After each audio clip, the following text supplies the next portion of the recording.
Welcome back to NTV News First Edition. It is a shocking crime. Two men violently attacked in a peaceful Mount Pearl neighborhood, allegedly by a group of children.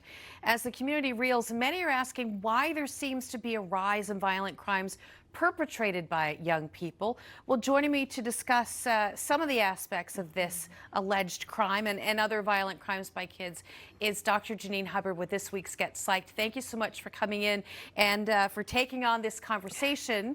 Obviously, we don't know all the details and we can't comment on specifics regarding attacks in Mount Pearl, but are there some factors that could lead youth to commit these kinds of crimes? Well, and I think that's the kind of question everyone's asking, because especially when it appears to be, unrelated, unprovoked.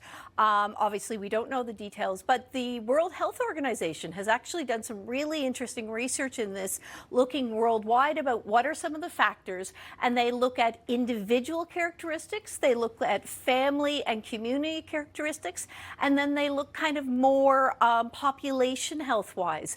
So certainly we know that on an individual basis, there are some risk factors, things like ADHD, things like impulsivity, definitely individuals who perhaps are using substances, cannabis, alcohol, because of course we know that can sometimes decrease inhibitions.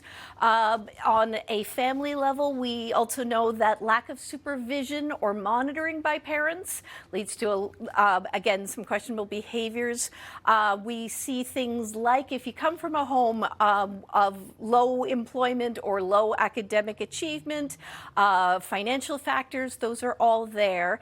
And then bigger picture, some of it is, there's some suggestions that with COVID, a lot of the coping strategies have been lost, so that people aren't necessarily having the good self-regulation and coping strategies if they're dealing with conflict, so that might lead to increased vulnerability. In this case, we also, it sounds like, have group factors.